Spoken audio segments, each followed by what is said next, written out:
kids. Howdy, and welcome to Conscious Embodiment, Astrology, and Dreams with Dr. Michael Lennox. We're in February. It's February 2nd. This is the week of the 2nd through the 8th. And this makes me feel like I'm in like an old, like New York Jew when I say this. Time's moving so fast. I feel like that's an end of the year saying. No, because I work in a day to day and I type the date every day, several times a day in a kind of public way, I find myself very just overwhelmed sometimes when I watch how fast things are moving. And the truth is that we're faster than we were even just decades ago by, milliseconds. Like the second is faster than it was. I didn't know that. That's scientific. Yeah. That the way they count time, they've seen that it's clear, evidentiarily, that we're moving faster than we were. Now, that's the end of my knowledge, so I don't want to speak authoritatively about something I have, but I would defend that as absolutely so, that yes, the physicists who look at this say we are moving faster in an accelerated way. Barely, perceptible amount. But I do believe that we feel everything on the molecular level because time and movement is, just vibration of molecules. Yeah. So it is February and it's the first week of February. So I want to make sure to announce this week's global healing meditation for the month of February because didn't do one in January. I never do. And this is definitely the one to to join as 2026 gets going because this is the month that Saturn will move into Aries in conjunct Neptune, who's waiting for him on fire, and its eclipse season starts in the second half of the month. So join me Thursday night. It's free, 7 p.m. Pacific. You can find the link all over the place. Hope to see some of you there. So instead of answering an astrology question this week, I wanted to actually talk about a journey of mine astrologically and how it relates to both this podcast and the book that I just wrote that's coming out later this year, The Beginner's Guide to Dream Interpretation. So, we are very close to 250 episodes. Pretty close. Yeah. 38. I'm like in a flurry this morning about my book. But yes, we're at episode 238. That means we started in 2021. I can't believe that. Oh I my know. God. Well, I told you time is going faster. So here's the thing about why I started the podcast in terms of the sort of initial motivation. It was twofold. One was an idea, and the other one was astrology. The idea was I hate meta, and I really would like to disengage from having to rely on social media for large announcements of things that I do, like classes and the daily astro alerts. So I thought a podcast, like that would give me access to people where I could announce things and reach folk. But I also did this because Pluto was going to start trining my Mercury in 2022. So I knew that from 2022 through 2023, there was going to be an empowering of my voice that made doing something new about like a year before that, transit came along. I was like, perfect time. So the astrological journey for my Mercury started back then, but my Mercury's at 27 degrees of Virgo. And if you guys have been listening to the pod for a while, you know that as everybody left signs that they were in, Outers and Saturn, they were making contact. I only talked about it here if you were like 28, 29 degrees because of the tightness of the retrograde. But what happened to me astrologically is 2022 was also my second Saturn return. So yes, my voice was growing, but in a way that was like not as fast as you want and not like your fantasy. My Saturn is second house, so clearly the cash and prizes I fantasized were delayed in that regard. The following year, 23, Neptune, the spiritual planet, began a 2-year opposition to my Mercury. That's like a blast of spiritual connection and channeling ability infusing my voice. Recently, in the last year, maybe two, Uranus, oh yeah, it was 24, trined my Mercury, lighting it up in an electrified way in a new and exciting manner. And it stationed there, right, during that year, like meaning it hung around for 2 or 3 months. Now, that was very dense. So if you're not as adept at astrology to have followed, understand that the way I've been talking about the outer planets impacting people, I've been very intensely impacted both at the level of my voice since this started, and my Sun and Venus are at the 28th and 29th of Leo. So last year, Saturn passed through opposing my Mercury, kind of like a responsibility moment. And when it did, I got an email from my publisher saying, "Hey, would you like to write the beginner's guide to dream interpretation?" And I said, "Would I?" Because, oh my Lord, teaching something for the beginner is like service perfected. And the book poured out of me in like 6 weeks. I mean, it's 25,000 words too long. So it took some doing, but it's the best writing I've ever done. Oh, wow. Just before we connect, oh yeah, I feel so proud of it That's awesome. because it's for the beginner. Yeah. It's what I came here to write in a way. Like I don't give a fuck about my other 4 books compared to how I feel about this one. They're not Wow. even in the same category in terms of like why I'm here. So as I'm sitting down looking at my outline to do recording, I get 2 emails. One is the book's been, officially accepted. Bravo, great book. The check's on the way. And the cover. I just looked at the cover, which is beautiful and simple and lovely. And there it is, Dr. Michael Lennox, Beginner's Guide to Dream Interpretation. Mhm. And you all are going to see evidence of this as the year progresses and we move into 27. Because when the book comes out, which is December of this year, I'm going to be focusing publicly a lot more on dreams and dream work than I have in the last couple of years. So that'll show up here a little bit on the podcast. It'll certainly show up in what I'm teaching in 2027. And I'm just that excited about it that I decided to hijack this segment to tell you all about it. Well, I'm looking forward to it. Is there a timeline for the book coming out? It's December 8th. Okay. It's a Tuesday. They release everything on the 8th of the month. So it's not like they picked it just for me. Right, right.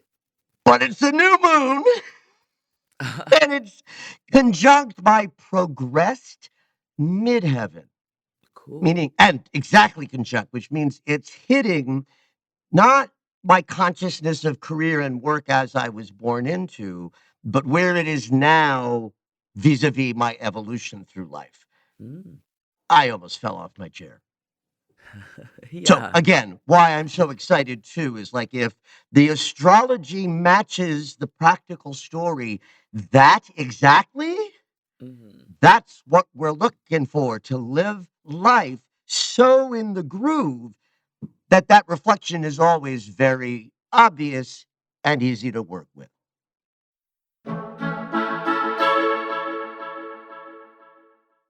In some way, it's a pretty slim week in terms of like big astrology to talk about. But understand, we're still in the full moon. I mean, the full moon was yesterday, and we'll certainly ride the energetic wave of general intensity through tomorrow, probably.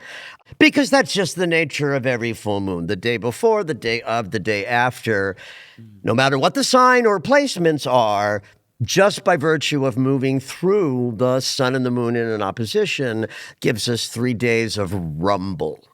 So even if you're not walking a conscious path, the unconscious gets all juicy and vibrant in every full moon, which is why people who, the scientists will say, oh, it doesn't get worse in the emergency room, but I know emergency room nurses, I know teachers, I know dog walkers who all say, yeah, I watch it all the time. So it counts. So by the time we get to Tuesday, I would say we're coming down off the sort of thrust of energy from Sunday's full moon.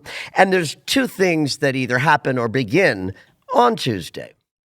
One of the things we have to talk about is that rare thing of 25 and 6 that I'm talking about, the retrogrades of all of the outer planets and Saturn. And of course, the reason why is not because I don't talk about them because they are not real shifts in energy. They really are.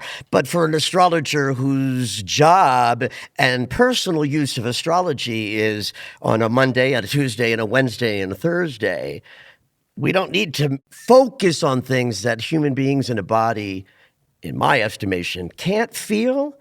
And it doesn't change how we work with the energy, in my experience.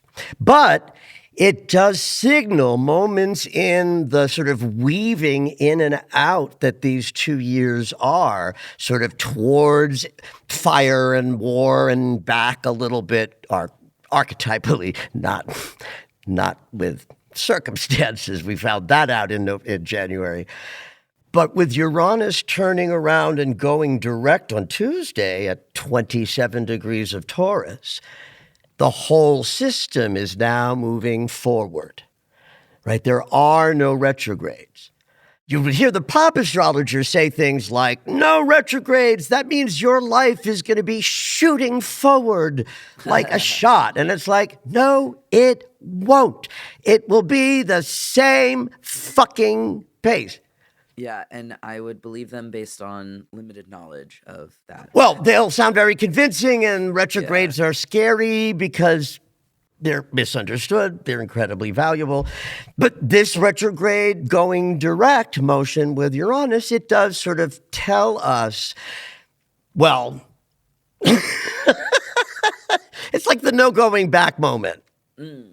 Like when Neptune moved into Aries, that was our first, like, there's no going back. The fire's been lit. I think it's so funny that the Olympic torch is being passed at the same time that Neptune moved into Aries. That's fabulous.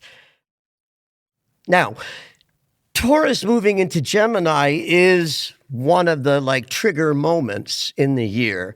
But we're a few months away from that, so I'm not going to plant seeds in anybody's head of like, when's that happening?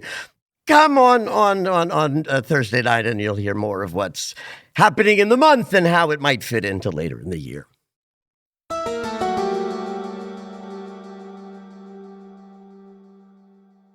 Now, there's something else that's happening on Tuesday that's a wrap-up of something that happened at the very end of January. So like back on the 30th, all of the personal planets, one by one, began to pass through the inconjunct, the great eliminator angle with the south node of the moon.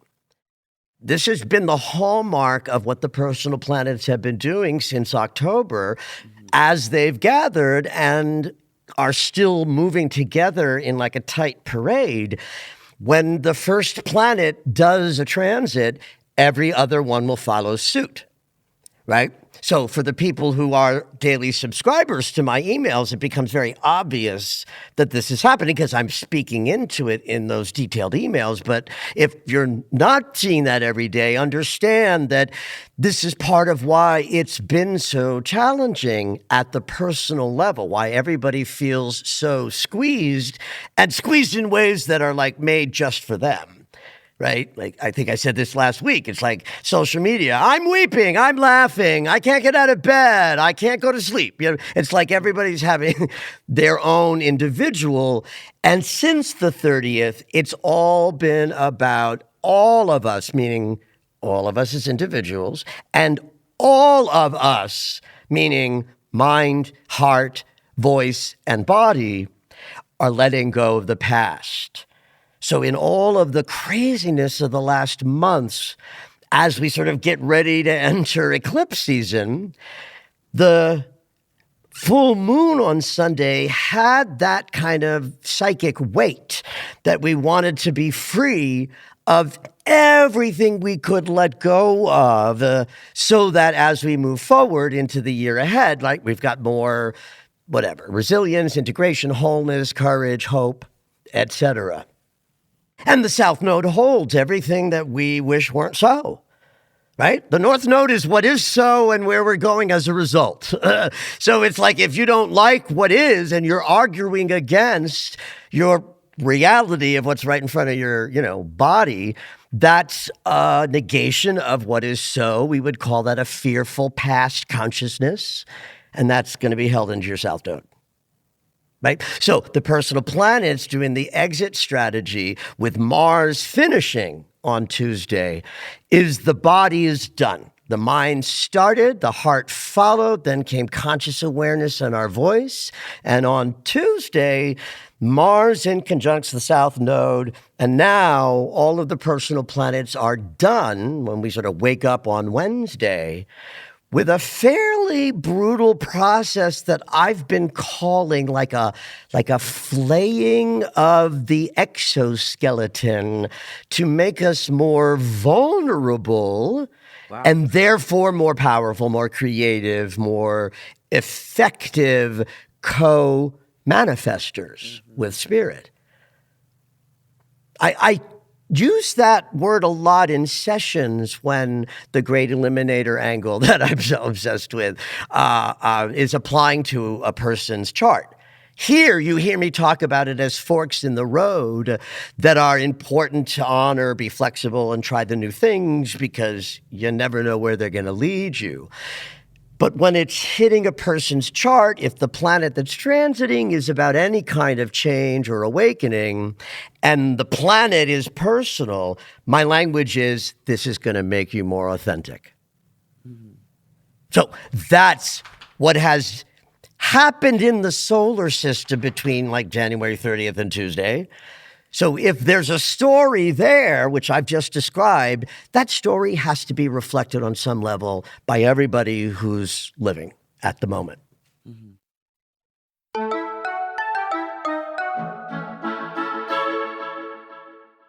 I love the elegance of the idea that we go through a kind of little psychic surgery of letting down old guard and old fears through that in conjunct with the South Node. And then we sort of come out, we're all fresh from being worked on.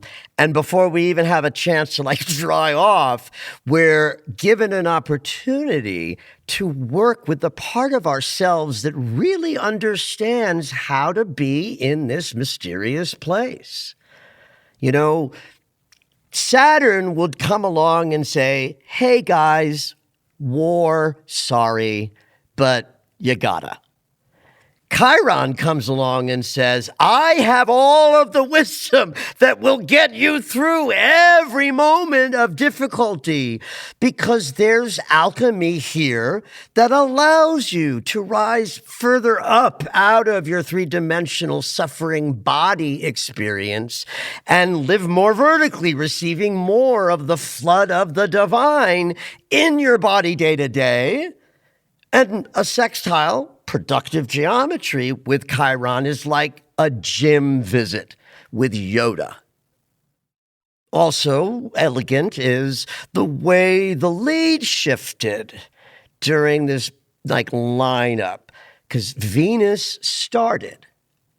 Well, technically Mars and Mercury in Scorpio started it in October, but once everybody got to town, they caught up. Venus was first. I like to say that means we've been led by our heart for the last few months through all of these Plato Fun Factory changes. And now this week that is, we sort of get to like do something with the new awarenesses that we have or the changes that have occurred in like relationship dynamics or other sort of ways like. So you and I have both reformed a kind of relating to our work and careers since last fall. Yeah? Absolutely. That's part of it. Like that's one way that I and you have been responding to personal changes. Of course, it's, been a lot about my experience of the body and its discomfort, which has, allowed me to sail and soar above it. So what I would be looking forward to today and then on Wednesday when Venus sextiles Chiron is the sort of healing initiation, learn a thing or two based on the openness and vulnerability generated over the last, bunch of months. Venus was in the lead, as I've said, but in the last, and I just can't say because my poor mind doesn't work that well anymore, but when Venus and Mercury came together at 15 Aquarius, and then Mercury pulled ahead. That sort of says the story is our thinking and our perception. Before it could lead, it had to be merged with the heart center. And so when they met, the anthropomorphized, oh God, I can't say that word today. The anthropomorphized story would be Venus and Mercury showed up together in the same room, and Venus showed Mercury how to be more loving in his perceptions. And of course, I'd argue that the Aquarius emphasis on service also means that while the stellium in Aquarius is still where everybody is, we're learning how to serve the community with our bodies, our hearts, our voices, and our spirits. And this week and next week has some healing available. The last thing to talk about today is that on Friday, Mercury kicks in his next retrograde cycle. So on the 10th, Mercury will be at 8 degrees of Pisces. The traveling stellium will be activated all month long. It doesn't really dissipate till March. In fact, in my dailies, I've been saying things like, by the equinox, it'll be over. But we get our inch into the next mansion on Friday when Mercury, now in the lead, moves into Pisces. Now, I'm sure I'll have more to say about the Pisces mansion when, the others meet him there and it's really activated. I'll just speak about it from a mercurial perspective only. This ain't great for us. Well, because this is where Mercury will retrograde, right? Okay. Mercury's going to retrograde in all water signs this year. So one of the things that means for all of us is that even though Mercury's the planet of the mind, water is water. And any planet in water signs triggers our emotionality. And so we're all going to be going through intellectual and mental processes that may relate somehow to what it is to live in a day-to-day that has a lot of grief and deep feelings coming up. Pisces is also challenging for Mercury because he's debilitated here. It's just too much void and expanse for, the god that wants to fly around the air. Mm-hmm. So Mercury flitting around, being dragged to the bottom of the ocean, it can't speak, can't be clear. Now, when the other personal planets get into Pisces, it's going to be a beautiful game of faith and trust and flow and learning how to read the unconscious in the room more effectively. But it ain't time to talk about that yet, not until we get into the moment when all of the personal planets and the sun are in Pisces. How about it? Did you know that Michael has a daily astro alert? If you enjoy hearing the weekly astrology, you might like knowing more about each day. When you subscribe for the daily astro alerts, you'll get an in-depth explanation of the day's astrology sent right to your email. Subscriptions are only $10 a month, or you can purchase the yearly subscription at the reduced price of $100. To subscribe, head over to michaellennox.com.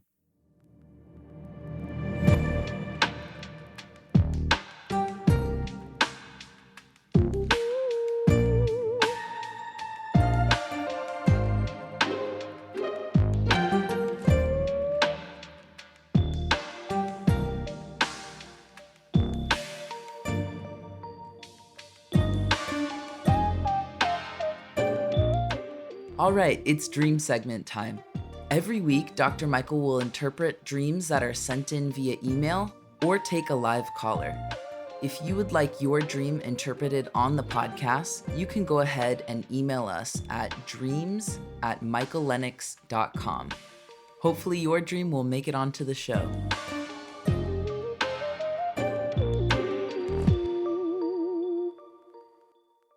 This week we have Asia calling in from London. Hey Asia, what you dreaming? Hello. Hi. Oh gosh, it's a wild Oh, one. good. Okay, so such a disconcerting dream. I had a dream that I was in my house. I was in my family house, and I was upstairs, and it was myself, my father, and my mother, and we were just looking outside of a window. It's completely dark and it's super foggy. We're just looking outside of a window, and we hear a scream from outside. And when I heard the scream, I just remember intuitively receiving the knowledge that don't go near it. Okay. When you hear a scream or if you hear your name being called from outside, you close that window, you close the curtains, and you walk away. Yeah. You don't do anything you have nothing to do with it. And I turned around and I tried to tell my mum about this, but she had already sent my father to go check what the sound was. And I just knew that she sent him out in a semi-malicious way. Oh. But I was innocent enough to sort of, pass it over. Anyway, I just knew that my dad was then sent out and he was taken by the scary outside. We then go Hang on a downstairs second. and Taken? Like what? He was just absorbed? taken by the Got outside. it. He was just Okay, perfect. absorbed by the outside. Whatever scary thing was outside, he was taken by it. We go downstairs in this house. And by the way, I don't actually recognize this house. I just somehow know But you it's a know it, yeah. house.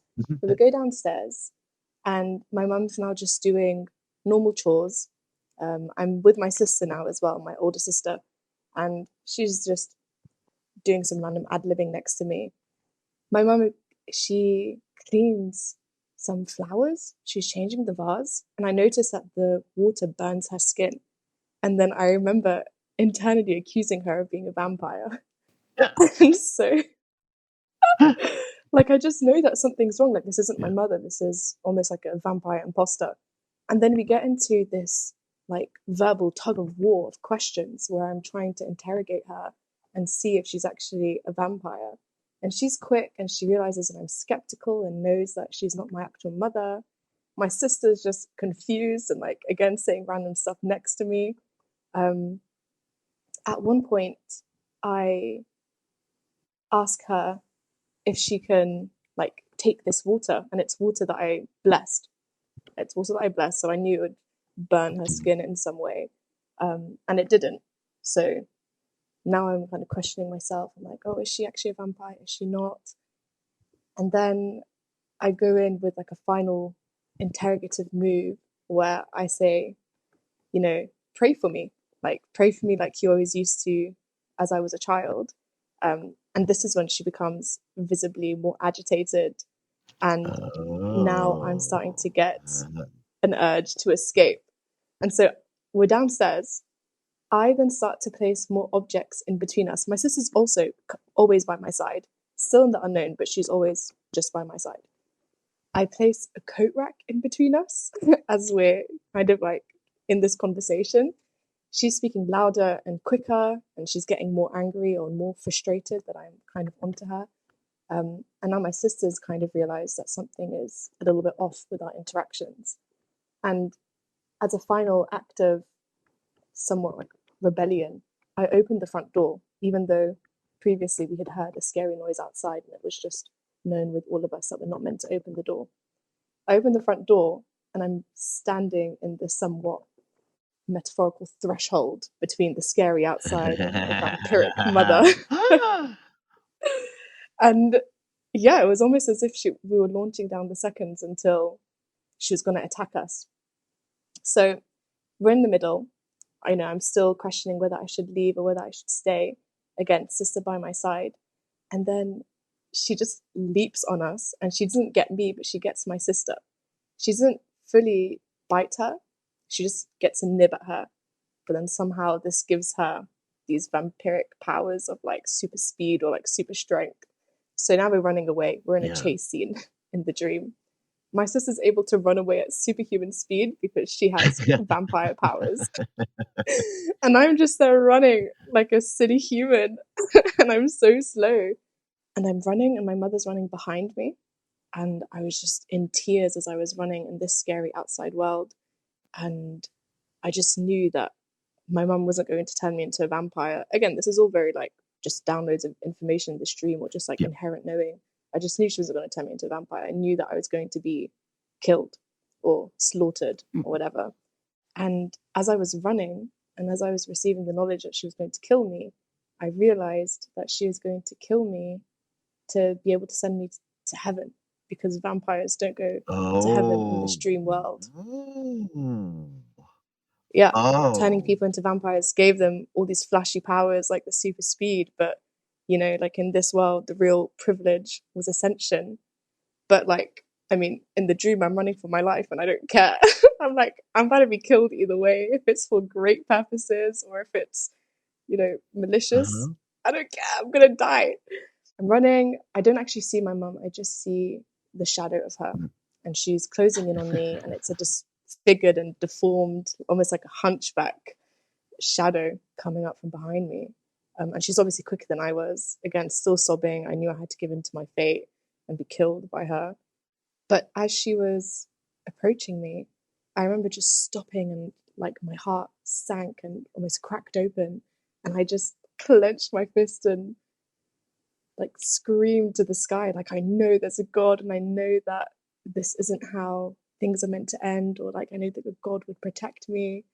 And it really felt like a heart activated moment where I was almost trying to invoke a divine presence, or I was reminded of a divine Oh presence. my lord. Um, And that's the end. and then that's the end.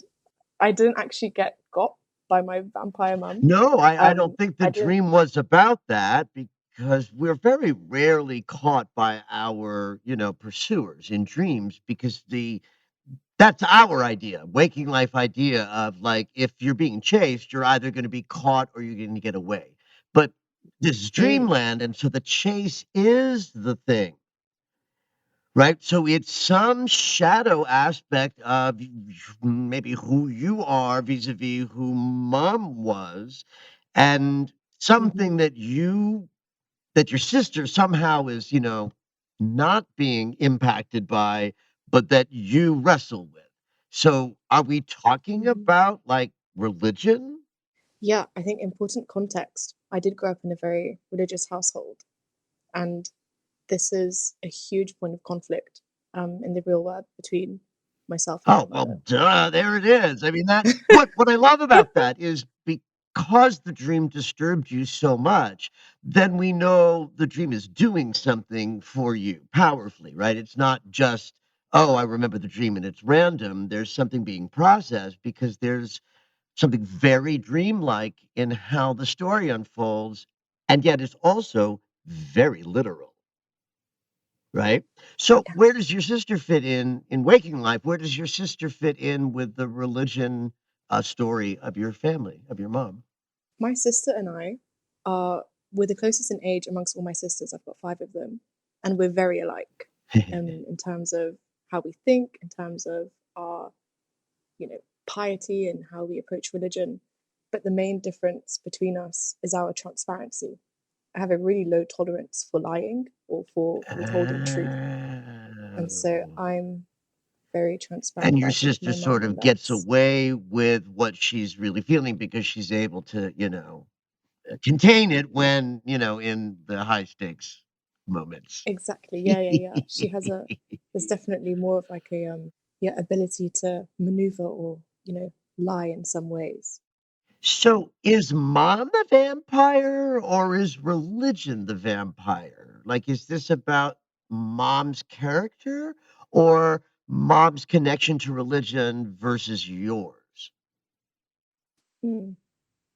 It's interesting in this dream, and I've had multiple dreams of being with my mother, but intuitively knowing it's not really her. Interesting. So I think it's more the divide that religion somewhat causes, and also culture causes between us that could potentially be demonized here. Well, what I noticed, and the reason why I'm steering us into this area is that of the objects that you placed between you, you only named one. So that's Mm, significant because you named one. It's like Psyche wants us to know it's about a coat rack. A coat rack will protect you. So then what is a coat? Coats are protection, right? They stand mm-hmm, between you and weather, but they're capable of expressing our character through adornment, right? The coat we choose to wear is expressive of how we want to be seen out in the world, not privately, not at home.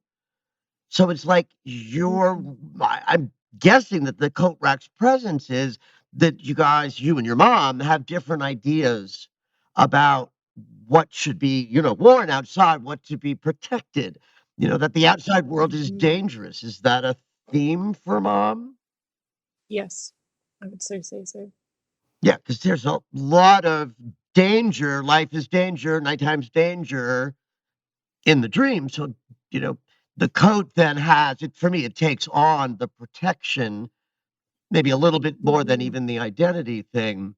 And outdoors, the darkness and the shadow does strike me as safe at home in that which is not really you, but is you. Like that would be the daughter that exists through the religious connection with your mom that isn't really who you are. But you mm, are that in relationship to your mom, and your sister doesn't have to worry about that because she's not trying to do 2 things at once. Where's dad in this picture? currently in the waking Yeah. world. So my dad, as I was growing up, was also quite religious. Culture and religion are very much intertwined in my growing up Mm. household. But recently, so within the past few years, my parents have actually split up, and as part of that divorce, my dad has gone anti-religion. So not even just Okay. atheist, he's now anti-religious. Yeah. So there's definitely a backlog of, I guess, religious shaping with my relationship with my dad, but it's not present anymore. Okay, so the sort of how we wrap it up is in that sort of final bit where you change sort of your tack. You turn around and you do something counterintuitive, right? Rather than thinking, "Oh, I'm in danger, I have to run." There's a shift where you're like, wait a minute, I'm in charge. I'm in charge of my life, my identity, my consciousness. So that this particular dream, as opposed to perhaps others that are thematically with your mom, as you indicated, there are some, that this is the dream that shows me you're in a moment of shift in how you want to, respond to the religious question, even if it's just for yourself internally, because everything in the dream was like internal. I thought this, I internally knew Mm, this. Something's shifted, and the dream is letting you know that. And you're probably more like in process than done and complete because the dream doesn't really come to like a completion. It just sort of gives you a sense of, oh, I think I know differently now. That's something that mm, I was afraid of and felt was dangerous vis-a-vis mom's ideas about the outside world. Does it feel like something's shifting in terms of your outside grown-up relationship with mom as an adult? mm-hmm. Yes, yeah, totally.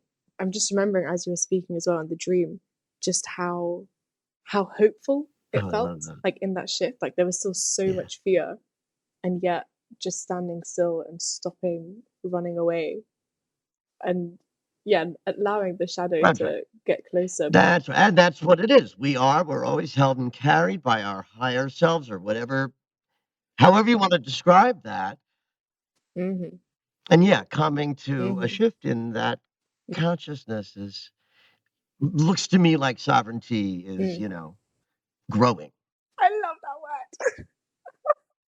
Yeah. Oh yeah. No. Yeah. It's definitely in line with, I think, a Hmm. larger theme in the waking world, which is just, I mean, it sounds so cliche, but like actually learning to be present. Like dissociation's been a huge theme for the past few Okay. years. Like, I don't know, man. I'm mainly an air sign in my chart. Like, I'm like 70% air. Well, that's interesting because the water in the dream is capable of burning skin. So there's something connected to the flowers and emotional content water Mm. and expressions of love and beauty for beauty's sake is flowers, and yet it's dangerous in a shadow kind of way right now. Yeah. So guys, we can see her face is registering that like she's like getting her mind blown. Yeah. I know. Oh, God. Thank you so much for sharing this Oh, dream thank with you us. so much. Thank you for listening to Conscious Embodiment, Astrology and Dreams with Dr. Michael Lennox.